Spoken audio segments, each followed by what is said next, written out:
Hey everyone, in this video I'm going to be giving you a tour of my inventory room. So this is the room in my house that is dedicated to storing all the inventory for the business, and this is also where your orders are going to be packed and processed. So as you can see here at this table, we've got a little station set up with like bubble mailers and bags where we're able to get your order packed up. What we'll do when we get an order is we print out a packing slip just like this, and there are SKU numbers and quantities in numerical order on the packing list, and this allows us to kind of work our way through the inventory room and get all the different items needed for the order. Every single one of these drawers that you see here are individually labeled with different numbers that are going to correspond with specific items in our inventory system. So this allows us to store, thousands of items while still making it easy to pack an order.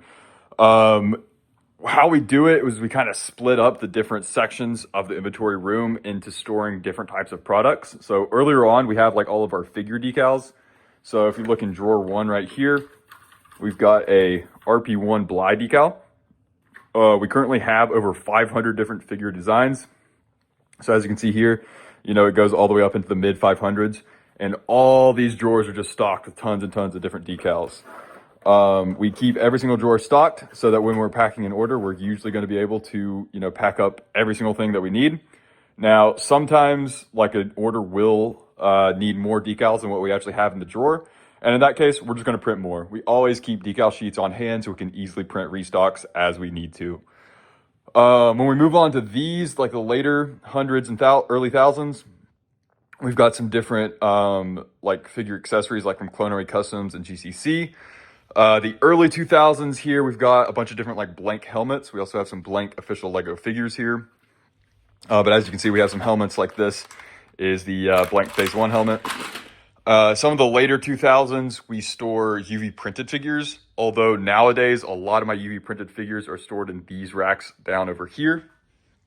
But we do still store some UV stuff in these drawers. Like you can see, we got Wolfpack bodies right there.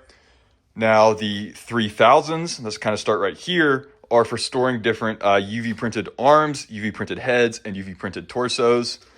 As you can see here, we've got some Fox torsos in this drawer. We've got some Fox arms in this drawer.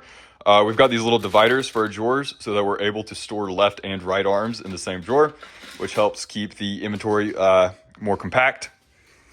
We've got some missing drawers there that I pulled out. Those are ones that don't have any inventory in them yet. And so I'm able to just put new inventory into the drawers as needed and then load them into the wall. When you move further down, the 4000s just have like a few random accessories. Like this is some like Lego hair pieces. Then the 5000s are where I store decals for arms and helmets. So they're different like arm and helmet decals in these drawers. Then we have the 6000s, which these are for storing different cloth accessories. Now, this is just our uncut cloth items. Our pre-cut items are stored in the other bins, but our uncut items are stored in the 6000 range of the drawers. Now, here in the 7000 range, we have some larger drawers that are able to store certain items that we either like have a high quantity of or they might not fit very well in other bins. Like here, we have some decal supplies such as tweezers and sponges. Then we also have like blank helmets like here and here where we just have like really high quantities of these, and so it's easier to just store them in a larger bin. These are our light bluish gray Phase 2 helmets, which we have, thousands of. This is the white Phase 2 helmets. We also have our commando helmets and like the blue Phase 2 ones down there.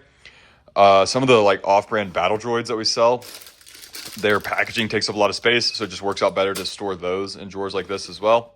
Then finally down here, we have our giant U-line racks. So this is where I store a lot of my UV printed bodies and then UV printed figure kits, as well as some other various accessories. I had 3 of these for a while, but I started running out of space a little bit. So I just recently bought 2 more racks. So got plenty of new space to continue expanding the business. I am currently in the process of buying a pad printer actually. So having, more room for inventory storage is going to be really needed once I have that up and running.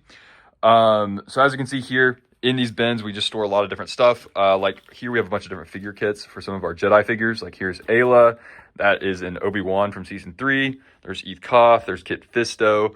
Here we have like a Shadow 212th Trooper. Lots of different figure kits in all these. We also have like helmets, like our grunt engineer. We got our 501st engineer. We got some Shadow ARF helmets up here. We also have our blast shields. Bunch of different figure kits all throughout these bins. So as you can see, there are some of these larger bins that usually store the figure kits, but then we also have smaller bins that I usually use for storing bodies. So as you can see, there's just tons and tons of different clone trooper bodies all throughout these different bins. We got ATRT drivers here. We got some heavy shock troopers, Wolfpack pilots. We got Levitt, Elite Squad, whole bunch of different clones all throughout here. Our new pre-cut commas, we also store in these bins. As you can see here, we have a bunch of different versions of those. We also have some GCC helmets, and again, just more clone trooper bodies all throughout these drawers. We've got quite a large selection, and all the ones that you see here are printed on our new printers. Continuing down here, we have more of the larger bins, again, with just like lots of different figure kits, all sorts of different figures throughout these. And as you move further along, you're going to get to where our new bins are. So these are all empty, and we have more of the large ones and then also more of the small ones. So we've got lots of space to expand.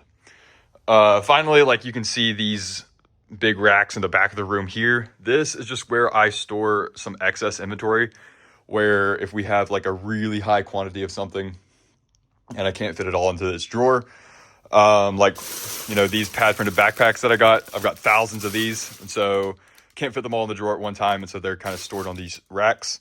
But we've got a bunch of different stuff like that, different helmets, accessories, a bunch of the cloth, various things like that. That is going to do it for the tour. Hope you found it interesting. People have been asking for me to do this for a while now, but a lot of times this room is a bit of a mess. I did clean it up a bit when I got those new racks, so I figured now would be as good a time as any. That is going to do it for the video, though. Thank you for watching.